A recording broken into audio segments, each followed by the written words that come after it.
Welcome. I'm Alicia Wrights, and welcome to my 2025 reading wrap-up. I'm also going to talk a little bit about, towards the end of this video, the books I'm most excited for 2026.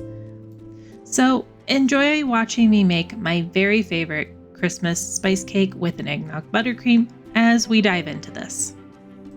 If you were wondering about any of my other goals, along with like the 6-month Change My Life challenge that I started a while back, all of that will actually be in a different planning video. I'm planning on in January to kind of go over my 2026 goals, and I'll kind of talk about my 2025 goals in that one. So this one is specifically just going to be book focused. All right, so let's dive into it. For 2025, I read 53 books, which is across 15,643 pages.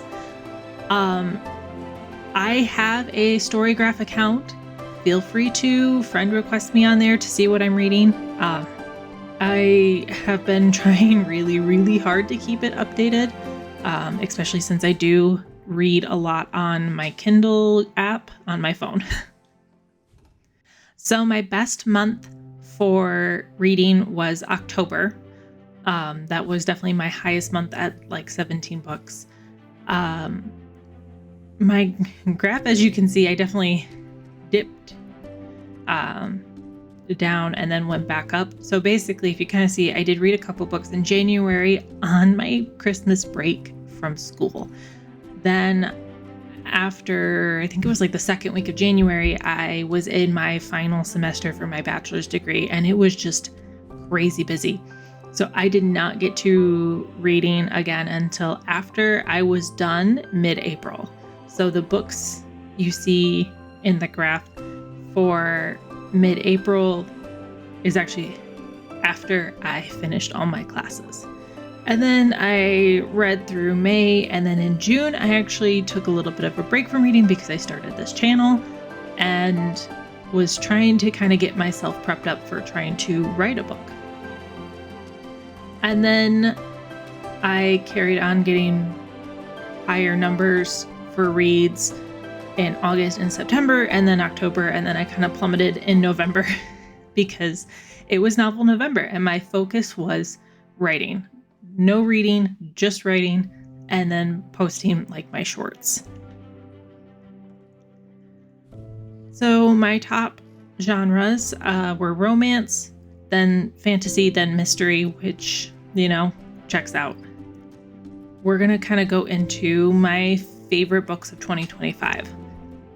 So the first one is Divine Rivals by Rebecca Ross. I've mentioned this, I think, before. I read this in August, I believe. Yeah, I think so. And it emotionally crushed me. I still haven't read the second one because I am really worried about the emotional toll the second one is going to take on me. Okay, so coming in at number 2 for my favorite books of the year was The Cemetery Boys by Aiden Thomas.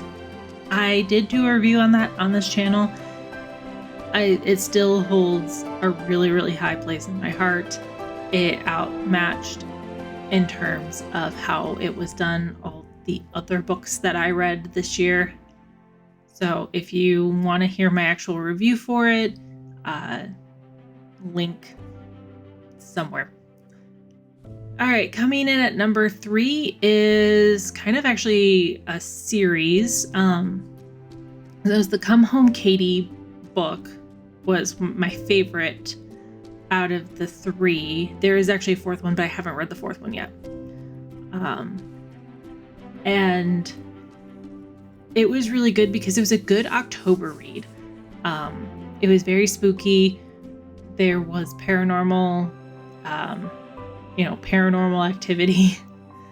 And the twist wasn't really a twist, but it was twisty enough that I didn't hate it. And all in all, it was a good read. That one definitely is not like a cozy read.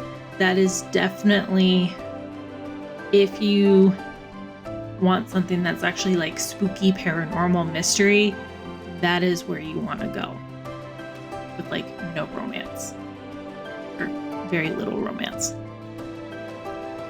On the complete flip side of that, my number 4 book is The Cuddle Claws. That is like a Hallmark movie wrapped in a book. And reading it was just like this super cozy experience that was really nice around my birthday because I was alone. And a lot of if we actually mapped out all of like the romance books, there are definitely times where I read romance. They tend to fall around Christmas and my birthday and like all the normal coupley like times of the year. And then finally coming in at number 5 is Of Mice and Murder. So this is actually the second book of a series of the Nevermore Bookshop mysteries. The first one is A Dead and Stormy Night, which I actually also did read in 2025, but it was a reread. I have most of the books of these, and they're a good time. They are definitely a reverse harem. The protagonist has some medical issues, and it's a magical bookshop. You can't really ask for more. So, highly recommend all of my 2025 reads. Again, go follow me on Storygraph if you want to see what I'm reading, because I'm going to probably keep that more updated. I do have a personal Goodreads account. I will be at some point making an author Goodreads account, and I might try to move some of my reviews around so that way you guys can see them. But I also I don't want to get into the whole like authors messing with reviews and all that jazz. So, it might just be kind of a clean cut. And by moving over reviews, I mean moving over what I've read, not the actual review itself. All right, so let's get into 2026.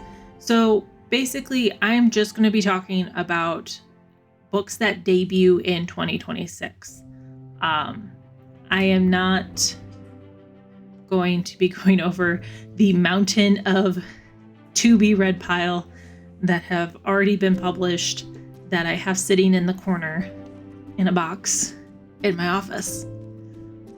We're going to ignore those, and we're going to focus on these fun new hopeful additions. All right, so the first one, and probably the one that arguably I am most excited about, is The Velvet Knife by Maureen Johnson. It's Truly Devious, number 6. And when I say that this series is one of my favorites, I truly, truly mean it. I have all the books. I bought all the books pretty close to when they were released, and I plan on getting this one as well.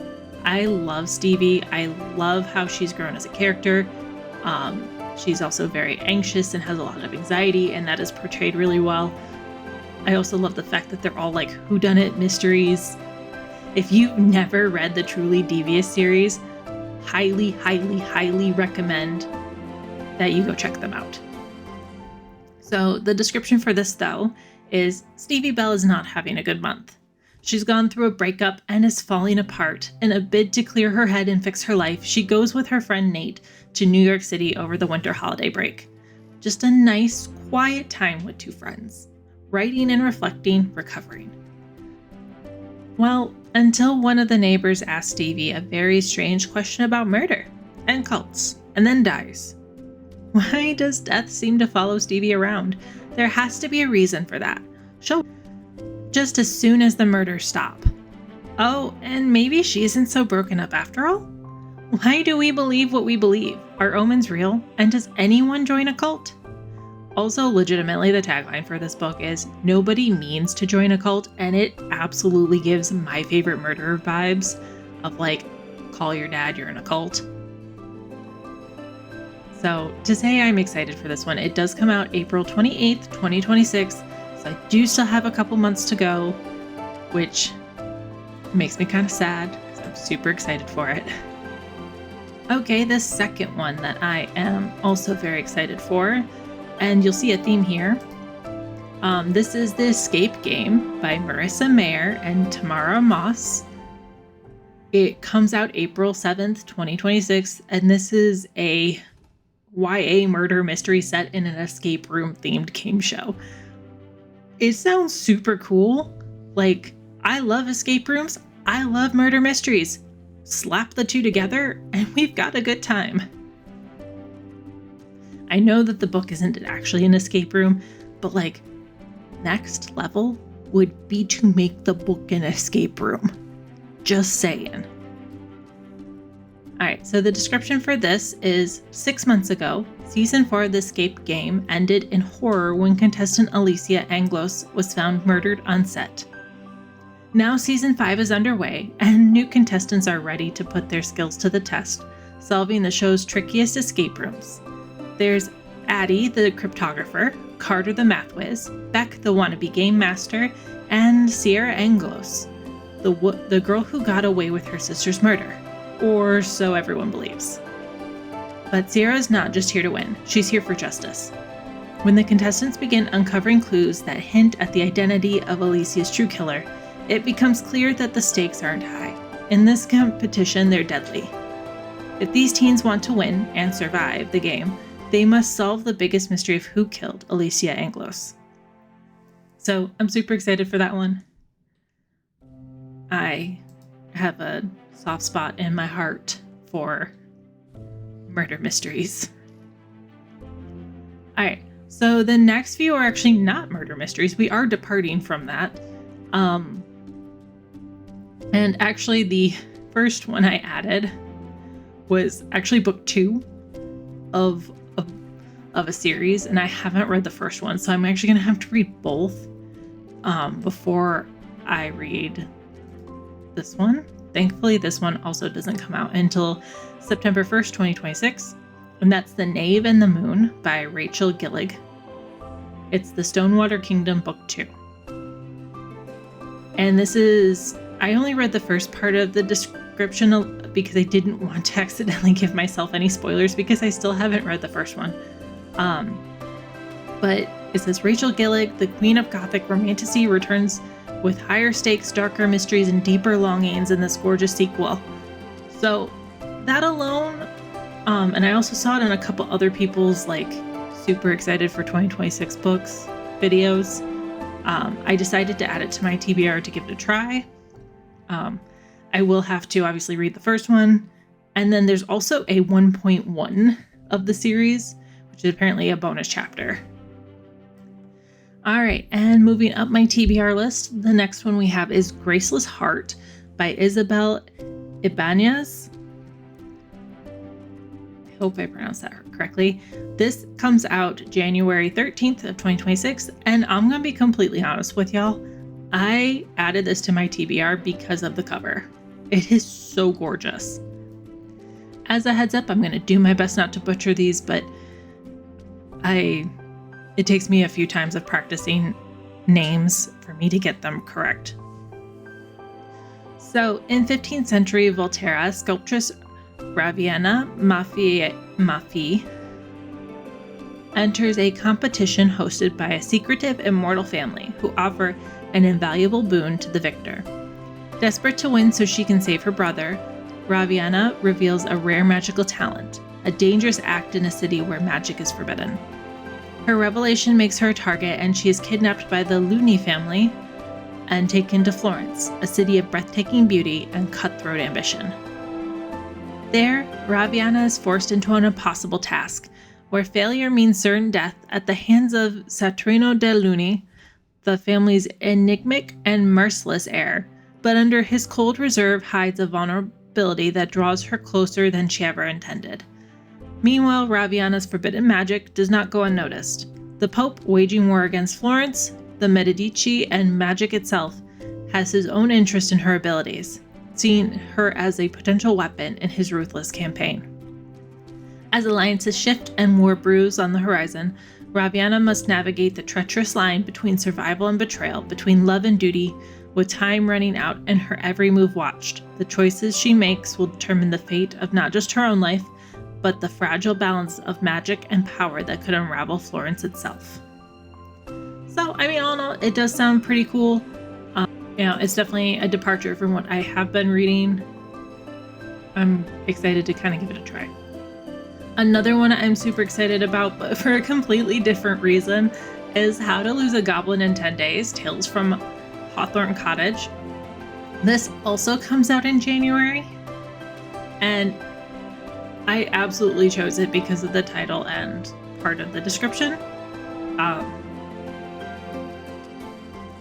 And basically, it's a comfort read fantasy romance between a halfling and a goblin. Imagine a classic opposites attract rom-com taking place in those cozy scenes in the Hobbit Shire from The Lord of the Rings. Expect magical forests, interfering wizards, lots of home cooking, and maybe even a kiss at the harvest dance. So that one definitely seems like a nice curl up on a really cool day with a hot cup of coffee and a really heavy blanket. All right, we are almost there. I have 2 more that I am excited for that are also 2026 publications. The first one is The Secret World of Briar Rose by Cindy Fan. Read with Cindy.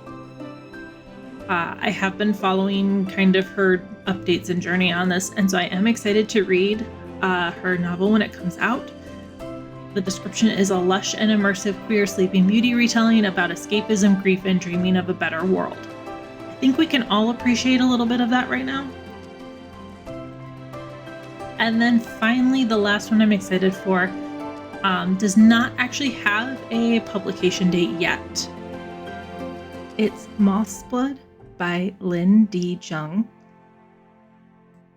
Is set in modern-day Paris, following an ambitious alchemist who must uncover the dark secrets of her university when the murder of an immortal professor forces her to confront the mysterious past she's been trying to escape. I'm super excited about this. I do follow her on YouTube, and we'll link her channel below.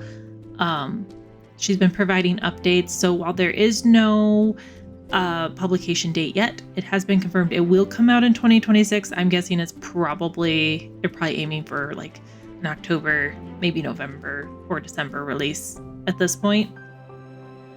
And then last but not least, hopefully maybe my own book might be on one of these 2026 lists, but you'll have to stay tuned and follow along for updates to see if that actually happens or not.